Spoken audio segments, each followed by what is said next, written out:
이 시간 성경 봉독하실 때에 마가복음 8장 11절에서 13절 말씀까지 한기환 집사님 봉독해 드리겠습니다. 다 같이 기립하셔서 하나님의 말씀을 봉독하시겠습니다.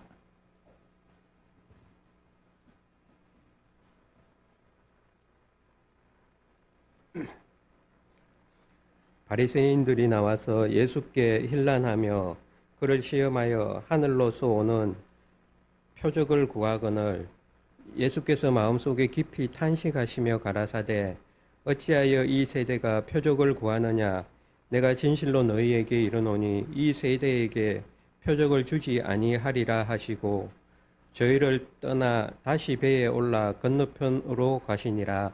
아멘.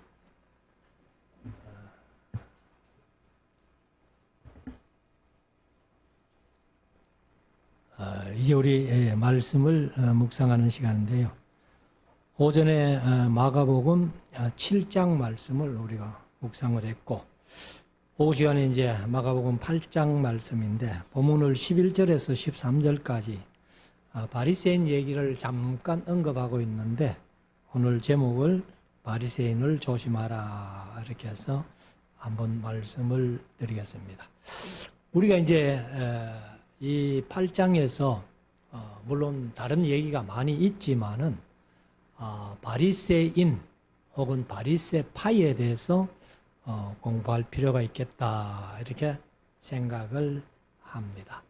그래서 우리가 신약에 크게 두 가지로 파를 나눈다면은 바리새파, 사두개파 이렇게 자주 나오는 말씀인데 그 외에도 뭐 에세네파니 뭐 이래 좀 다른 파들도 있습니다.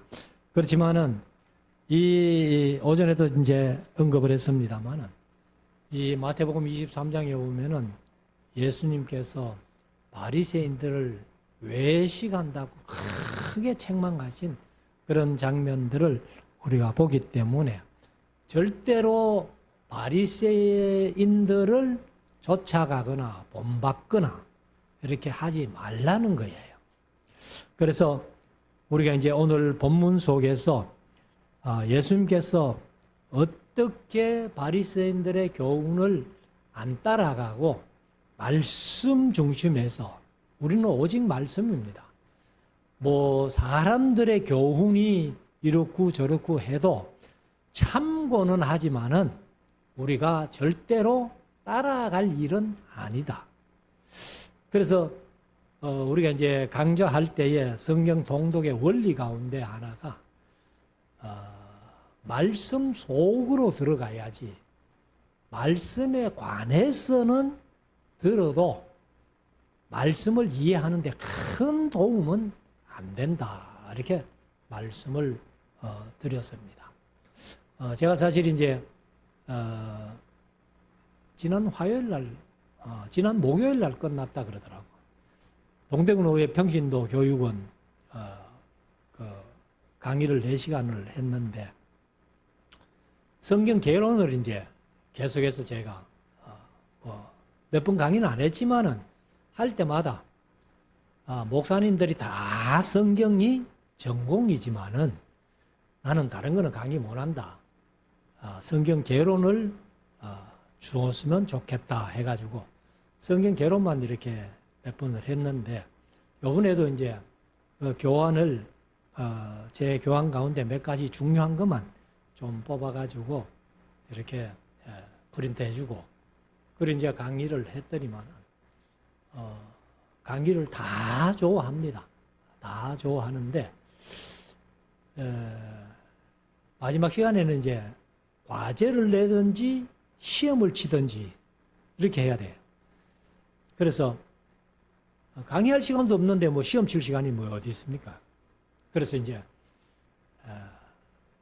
다른 과제는 안 하겠고 제가 프린트해드린 교환이라고 프린트해드린 요거를 그대로 한번 적어봐라.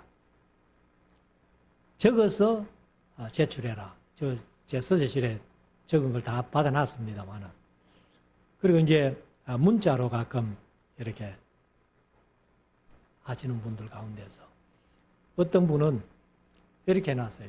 과제물을 내면서 조그마한 쪽지에다가 이렇게 적어놨는데, 목사님, 이걸 교재를 그대로 적으라는 이유를 적어 보니까 알겠다는 거예요. 그러니까 외워가지고 시험 쳐봐야 별거 아니잖아요. 그래서 한번 적어보라고 했더니만은 적어보니까 왜 적으랬는지 알겠다는 거예요. 그래서 우리가 사실은 이 하나님의 말씀을 우리가 알고 또 순종하기 위해서는 말씀 속으로 들어가야지, 말씀에 관한, 그러니까 어떤 세상에 성경에 대해서 쓴 많은 책들이 있지만은 심지어 주석일지라도 그거 다 읽어가지고 성경을 모른다는 거예요. 그래서 우리가 아무튼 바리새인들의 이제 예수님께서 교훈도 조심해라, 뭐 이번 주보에도 또 문제를 한번 내놨죠. 그런데 그 이제 헤롯의 교훈은 아마 여러분들이 좀 숙제가 될 거예요. 이제 설교 시간에 좀 말씀을 드리겠습니다만은, 그래서 바리새인들을 조심해라. 바리새인을 조심한다는 것은 바리새인들의 주장하는 어떤 전통이나 유전이나 교훈이나 이런 것들을 이제 주의하라는 얘기인데, 그러면 오늘 본문 속에 들어가서 쭉 한번 읽으면서 말씀을 묵상을 하십시다. 1절 보십시다. 그 즈음에 큰 무리가 있어 먹을 것이 없는지라. 예수께서 제자들을 불러 이러시되 내가 무리를 불쌍히 여기노라. 이제 그 뒤에 보면은 예수님께서 그 무리들을 가르치시면서 말씀을 하시는데, 여기 2절에 뒤에 가면 그런 얘기를 하죠. 저희가 나와 함께 있은지 이미 사흘이매. 그러니까 사흘 동안 예수님도 안 잡수고 듣는 무리들도 먹을 시간이 없는 거예요. 얼마나 말씀이 좋고 재밌고 또 예수님이 그렇게 말씀을 하시는 것을 들을 때에 배고픔도 있고 말씀을 그렇게 즐겁게 들었다는 거예요. 사실 우리가 말씀을, 성경 말씀을 이 정도로 사모하는 마음이 있다면은 하나님께서 우리에게 들을 때마다 큰 깨달음을 아마 주실 겁니다. 그래서 제가 이제 성경을 노 목사님 통해서 좀 이렇게 배우고 또 저 나름대로 이제 이렇게 또 공부도 하고, 제가 자주 그런 말씀을 드렸습니다만은 제가 이제 신학교 다닐 때 원어를 그냥 공개 강좌 한 달 듣고 치워버렸습니다. 그래서 그때 왜 공개 강좌 한 달 들으면서 학점만 겨우 따고 치워버렸는가 하면, 목회할 때 원어가 뭐 필요하겠노? 어리석은 생각이죠. 진짜 어리석은 생각인데, 목회하는데 원어가 뭐 필요하겠노? 그냥 설교만 하면 되지. 그런 생각이 들었기 때문에 그 뒤로 원어는 아예 살펴보지도 않았어요. 그러다가 이제 노 목사님 만나고 성경을 좀 알게 되고, 그리고 이제 교인들에게 대화 설교를 하면서 성경이 기록된 원목적대로 전하려고 애를 쓰는데, 그렇게 하려면은 원어를 한번 살펴는 보자 그래도. 그래서 제가 사실 설교 준비가요, 그냥 책상에 앉아가 컴퓨터 털어놓고 본문 단어 하나하나 원어 다 찾아본, 한 단어도 안 빼고 다 찾아봅니다. 근데 그거를 머리가 좋아가지고 한두 번 이렇게 보고 그게 머릿속에 좀 들어가면 얼마나 좋겠노. 근데 그게 안 돼요. 어떤 단어는 이 단어가 나오는 건 이거는 이런 뜻이다, 이런 뜻이다. 이제 그렇게 머릿속에 가끔 하나씩 암송되는 것도 있지만은 참 제가 머리 나쁜 게 아이고 표시난다, 표시나. 그런 생각이 늘 드는 거예요. 그래서 원어를 왜 찾아보는가 하면은 단어 하나라도 기록된 원목적 그것을 여러분들에게 전해주기 위해서 그렇게 찾아봅니다. 그래서 이제 여기도 사흘 동안 예수님의 말씀을 들었던 무리들, 이게 이제 사실은 칠병이어 사건인데요. 2절 봅시다. 내가 무리를 불쌍히 여기노라. 저희가 나와 함께 있은지 이미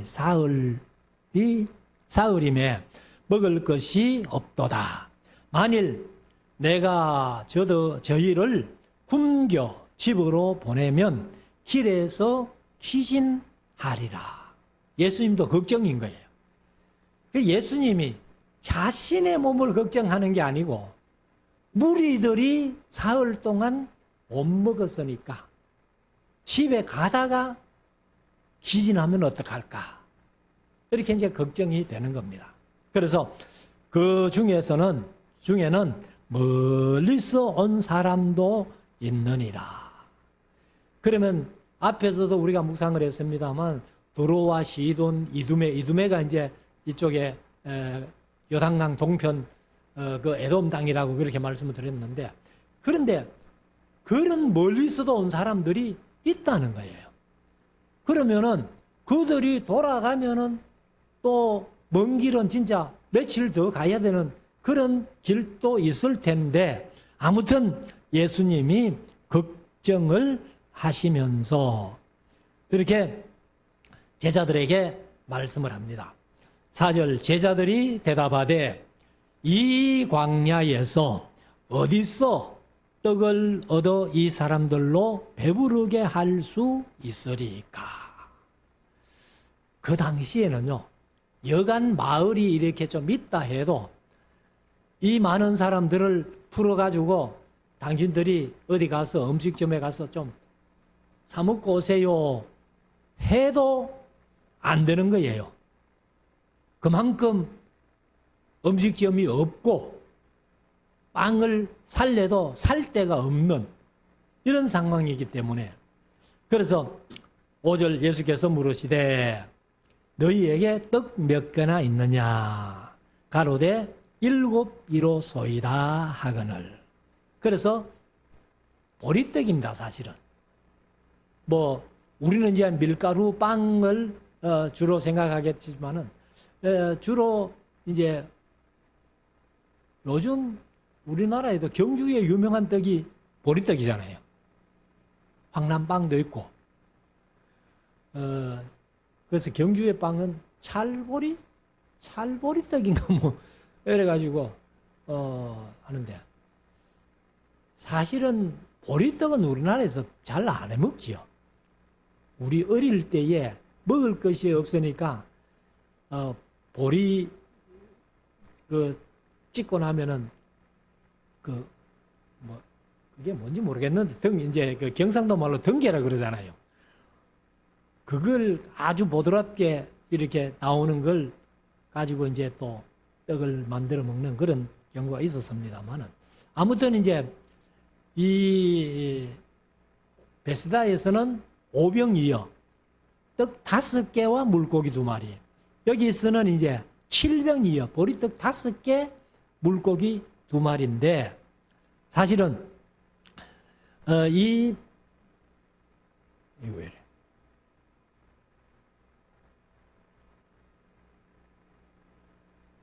예. 그래서 예수님께서 물으시되 너희에게 떡 몇 개나 있느냐? 가로되 7이로소이다 하거늘, 예수께서 무리를 명하사 땅에 앉게 하시고, 그래서 이제 오병이어 사건 때는 50명씩 100명씩 이렇게 앉아라마 했는데, 여기서는 뭐 그런 얘기는 없고, 아무튼 이제 이렇게 땅에 앉게 하시고 떡 7개를 가지사 축사하시고 떼어 제자들에게 주어 그 앞에 놓게 하시니 제자들이 무리 앞에 놓더라. 그러면 겨우 떡 7개 가지고 이게 이제 남자들만 4,000명이거든요. 그래서 앉아라. 그리고는 제자들에게 이제 그 보리떡 7개로 축사하신 다음에 제자들에게 주시면서 무리 앞에 놔라. 그래서 쭉 놓는데 떡이 없어지지 않는 거예요. 그래서 이제 다 나와가지고 실컷 배부르게 묵고 남은 것이 7광주리. 오병이어 사건에는 12광주리 이렇게 되는데, 자 7절에 또 작은 생선 2마리가 있는지라. 왜 2마리 이렇게 했나? 둘 확실하지 않는 거예요. 그래서 여기 이제 두어라고 번역했는데 올리고스라는 헬라어는 작은 혹은 소수의 이런 얘기입니다. 작다는 거예요. 그러니까 오병이어 사건 때문에 아마 여기도 2마리 확실하지는 않고, 그러니까 우리 할아버지들이 우리 한국말이 그렇잖아요. 2서너 뭐 2마리 뭐 이러면은 정확한 2마리는 아니고 좀 비슷한 그런 표현인데, 그래서 정확한 2마리는 아닙니다 여기. 그래서 작다, 소수다 이런 뜻인데 올리고스가 그래서 2마리로 번역을 했습니다. 이에 축복하시고 명하사 이것도 그 앞에 놓게 하시니. 그러니까 그 앞에, 누구 앞에? 백성들이 둘러앉은 앞에 놓게 하시니 배불리 먹고 남은 조각 7광주리를 거두었으며. 그래서 7광주리, 참 떡 5개 보리, 이제 물고기 2마리, 작은 물고기인데 그거 가지고 실컷 4,000명이 배부르게 먹고도 7광주리가 남았다. 그래서 9절에 사람은 약 4,000명이었더라. 예수께서 저희를 흩어 보내시고 이제는 음식이 뱃속에 좀 들어갔으니까 힘을 내가지고 각기 집으로 돌아갈 수 있겠다 해서 그 다음에 다 이제 흩어 보내시고 10절 곧 제자들과 함께 배에 오르사 달마누다 지방으로 가시니라. 여기 이제 달마누다라는 단어가 나오는데요. 이게 이제 어딘지는 확실하게 모릅니다. 근데 대체로 이제 마가단이라는 표현도 쓰고, 그 다음에 이제 막달라 마리아의 고영인 막달레나라는 표현도 씁니다. 그래서 한 지방인데 막달레나, 마가단, 달마누다 이렇게 표현을 한 겁니다. 그래서 이 이제 예수님께서 배를 타고 달마누다 지방, 막달라라고 번역했는데 그곳으로 이제 가셨다는 겁니다. 그래서 예수님이 이제 보리떡으로 5,000명을 먹인 사건, 4,000명을 먹인 사건. 그래서 5병이어로 5,000명, 7병이어로 4,000명 이렇게 합니다. 그 다음에 이제 바리새인들 얘기가 나오는데 11절 바리새인들이 나와서 예수께 힐난한다는 말은 헐뜯는다 그 말이에요.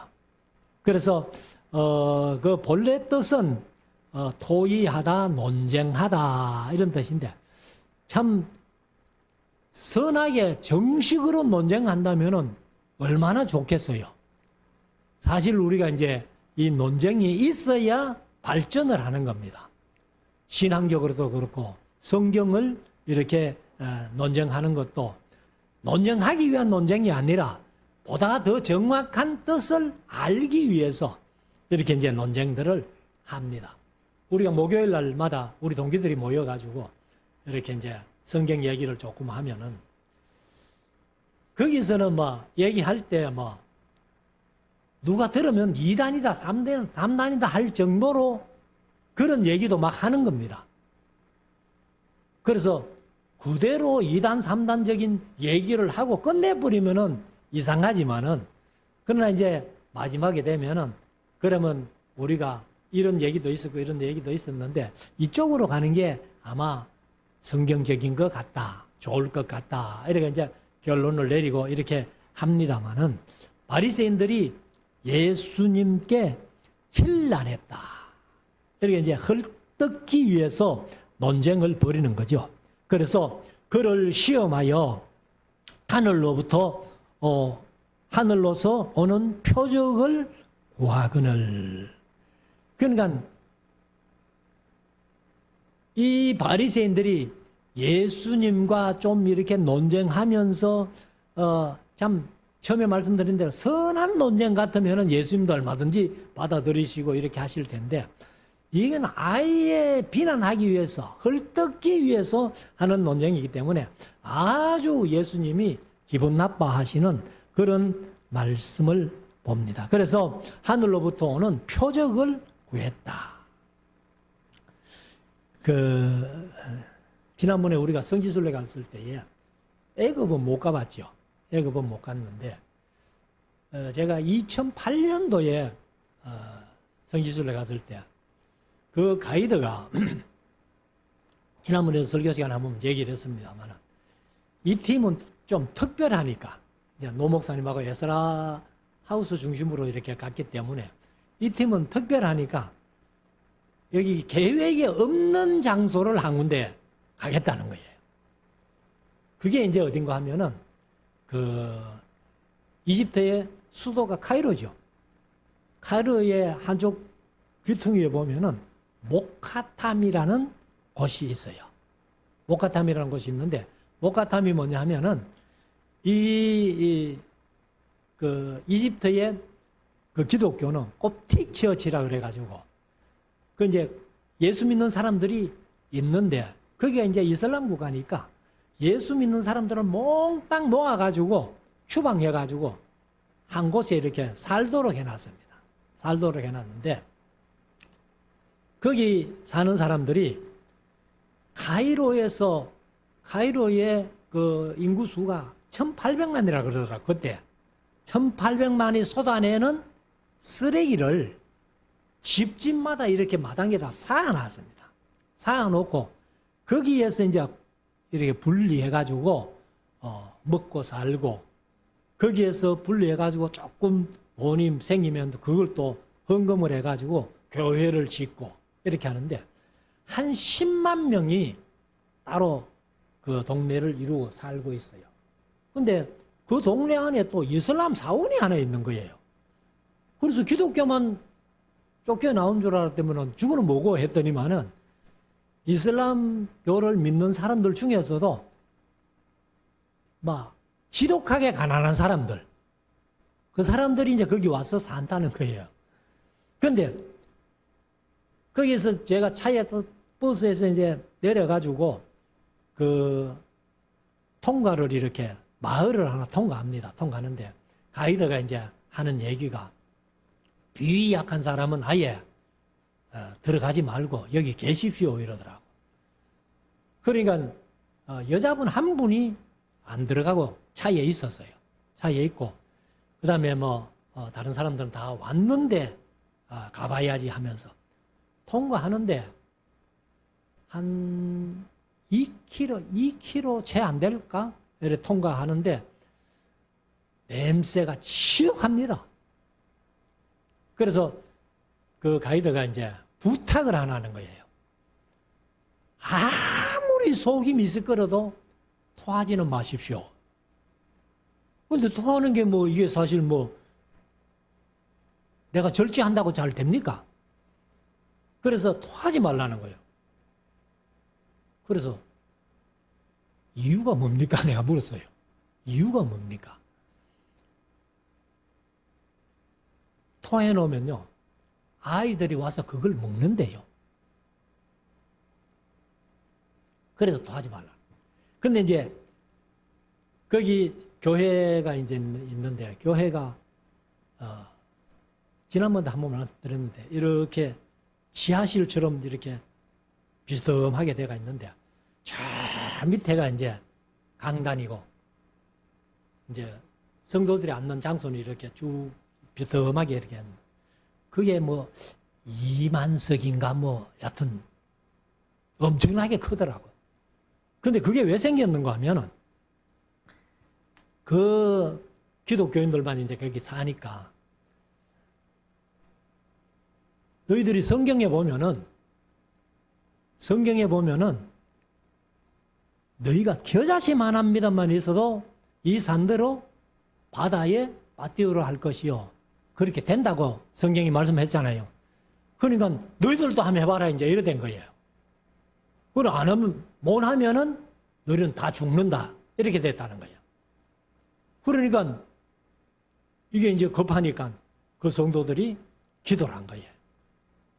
기도를 했는데 그 산이 쭉 갈라져 가지고, 이렇게 갈라진다는 것은 옮겨졌다네. 그 틈에 교회를 만들어 놓은데요. 엄청나게 크게 교회를 만들어. 그래서 아무튼 그런 현재도 그런 역사가 있다는 거예요. 그런데 그렇게 열악한 환경 속에서 사는데 그 사람들은 전염병이 안 걸려요. 여하튼 몸이 단련이 돼서 그런지 몰라도 전염병으로 죽은 사람이 없답니다. 그만큼 뭐 제가 생각할 때는 신앙이 그 정도 되니까 하나님께 그들을 보호해 주시지 않았나 이렇게 봅니다만은, 아무튼 이 바리새인들도 예수님께 하늘로부터 오는 표적을 구했다는 거예요. 그러니까 이제 이집트의 그 이슬람 국가에서 기독교인들에게 너희들이 겨자씨만한 믿음만 있어도 이 산을 옮겨 바다에 던지려 할 것이고 그대로 된다고 했으니까 너희들도 한번 해봐라. 이렇게 이제 표적을 구한 거죠. 근데 하나님께서 이제 그런 역사를 일으켰는데, 자, 12절. 예수께서 마음속에 깊이 탄식하면서 예수님이 너무 기분 나빴다는 거예요. 그래서 가라사대 어찌하여 이 세대가 표적을 구하느냐. 내가 진실로 너희에게 이르노니 이 세대에게 표적을 주시지 아니하리라 하시고. 사실 우리가요, 어떤 표적을 보기 위해서 표적을 구하면은요, 표적이 안 일어날 수도 있습니다. 하나님이 싫어하시는 거예요.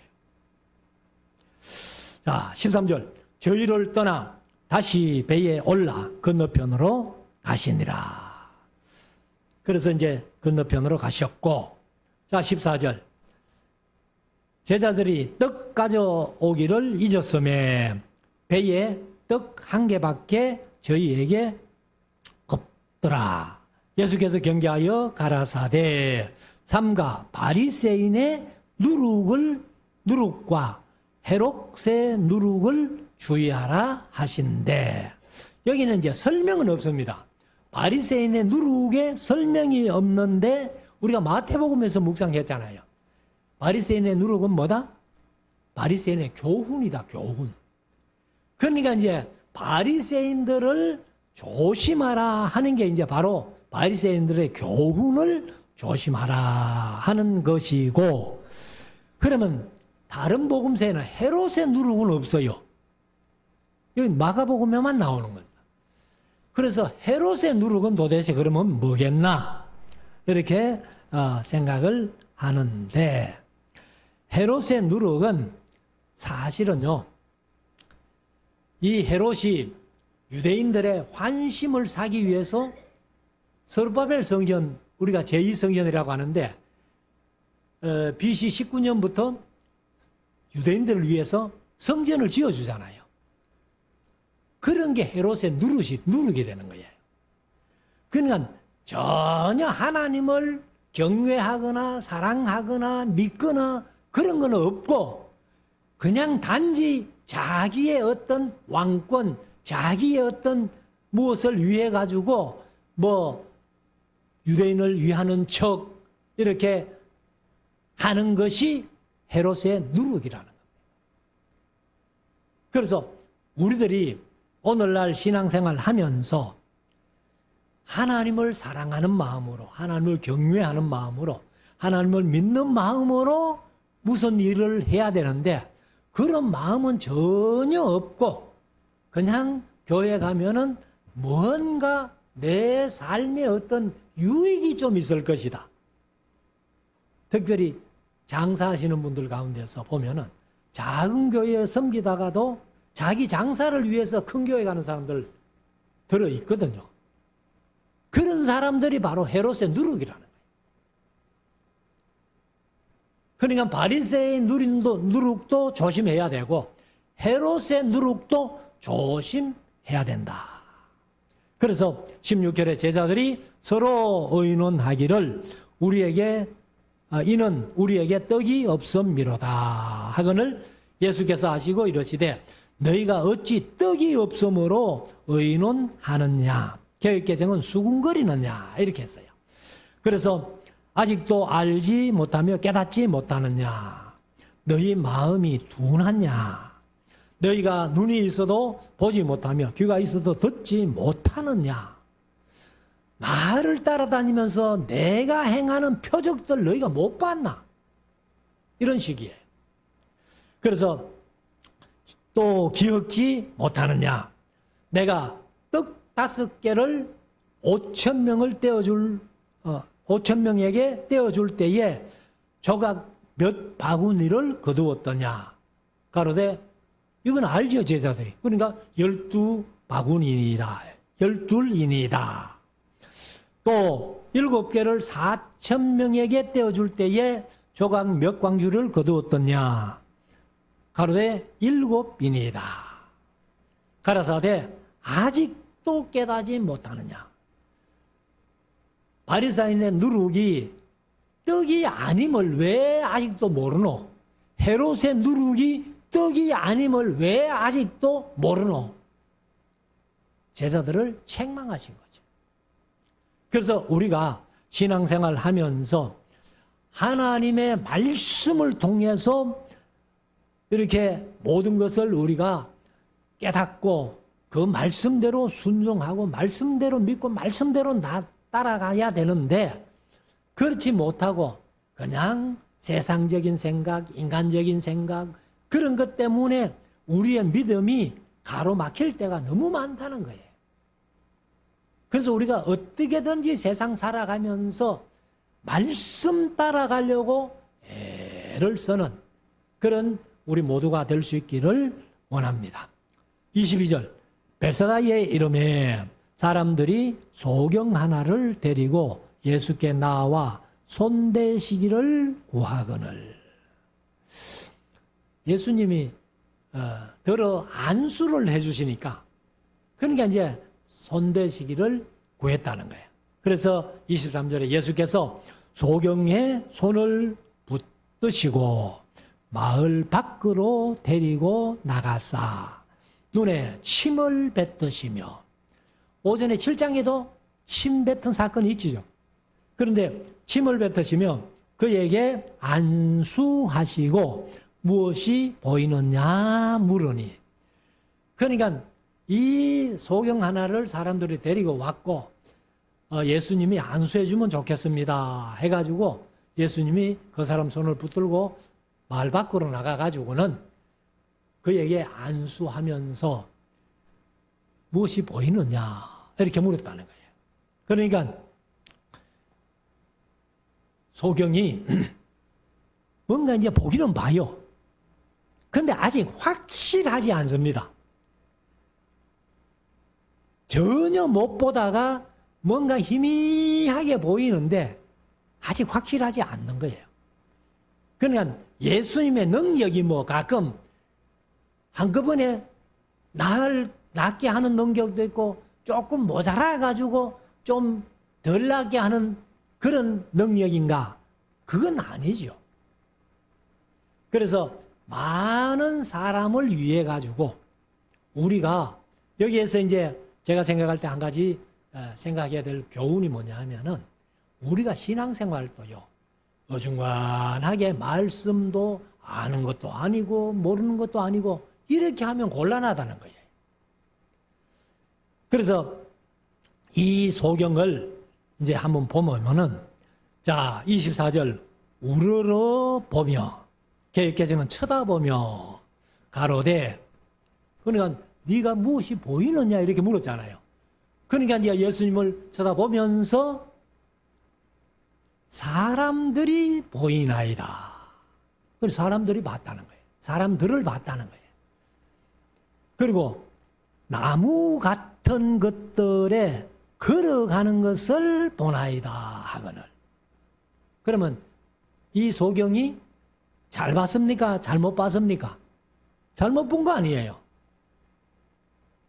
나무 같은 것들이 걸어가는 것을 보나이다.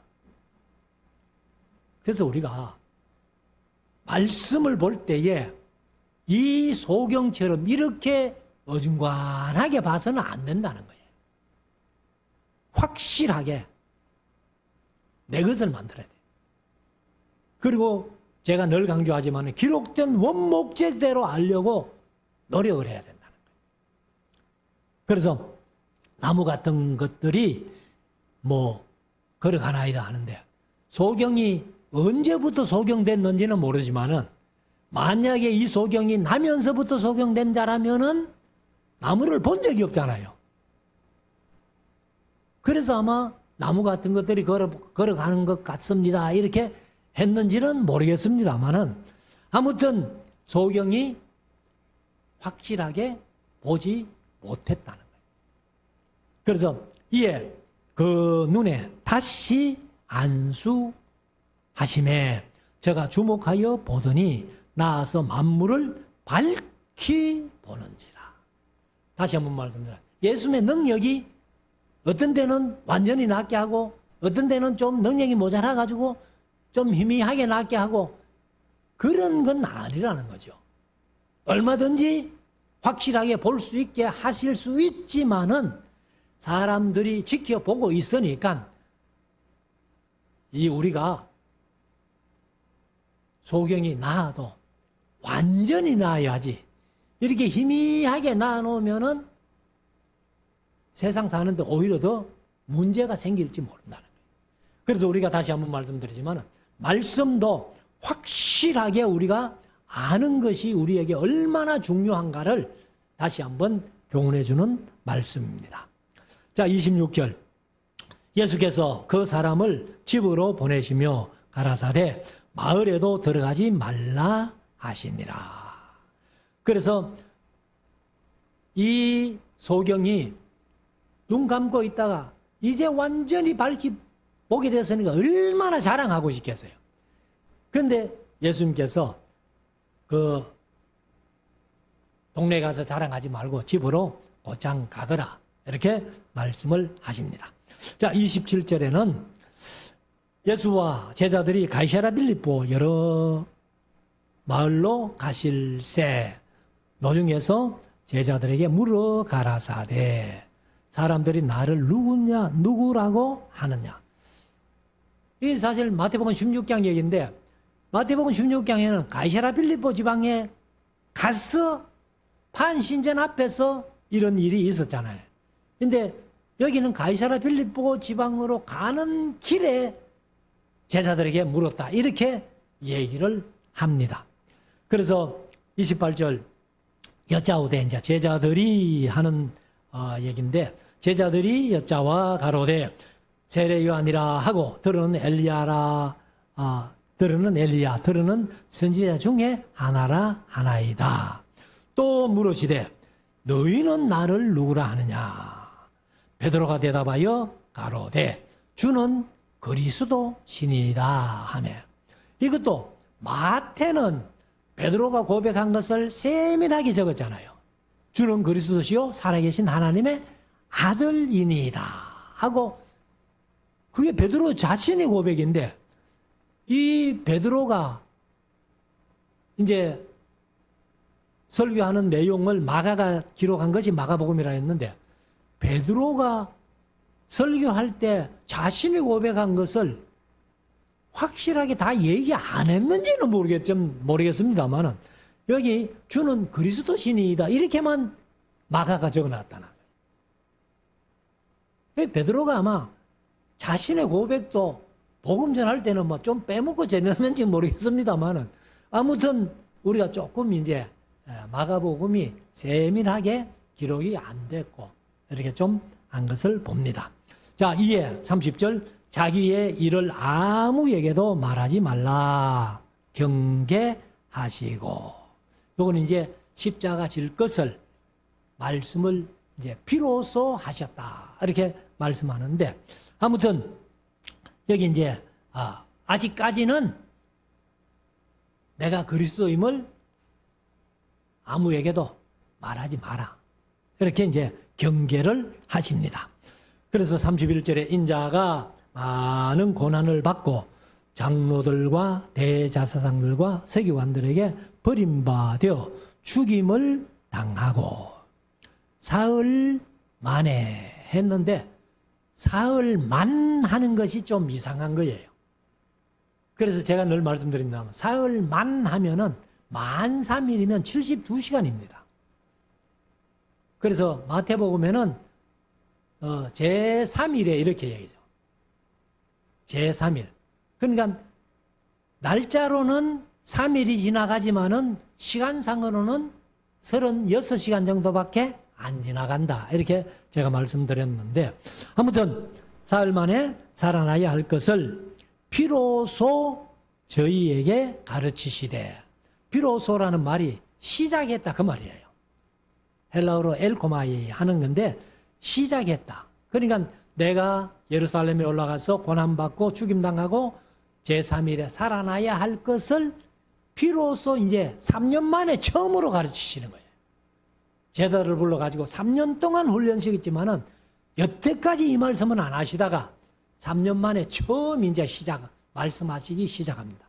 그래서 가이사랴 빌립보에서 예루살렘 올라가서 십자가에 못 박히시기까지 6개월인데 이 6개월 동안 그 가이사랴 빌립보에서 예루살렘으로 올라가는 도중에 한 3차례, 4차례 정도 더 이 말씀을 하십니다. 자, 그래서 32절에 드러내놓고 이 말씀을 하시니 베드로가 예수를 붙들고 간하매 개역개정은 항변하매 그런데 여기 이제 간했다는 말이 뭐냐 하면은 에피테아모 하는 헬라인데 비난하고 꾸짖고 책망하는 거예요. 그러니까 베드로가요 예수님이 내가 예루살렘 올라가서 고난받고 죽임 당한다. 그러나 사흘째 되는 날 살아날 것이다 하는데 베드로가 막 예수님을 보고 막 얼마나 책망하는지 몰라요. 왜 책망했겠어요? 베드로는 예수님이 한 자리 하시면은 아마 나는 한 국무총리쯤 막 이렇게 생각하고 따라다녔는데 예루살렘 올라가서 죽는다고 하니까 자기 생각과 계획이 다 무너지는 거예요. 그래서 예수님을 책망했다. 개역개정은 항변했다. 이렇게 기록을 하는데 우리가 사실 이런 식으로 예수 믿어서는 안 된다는 거예요. 예수 믿는 것 때문에 내가 어떤 세상적인 이익이나 내 개인의 어떤 이익을 위해서 신앙생활을 한다면 그건 잘못된 겁니다.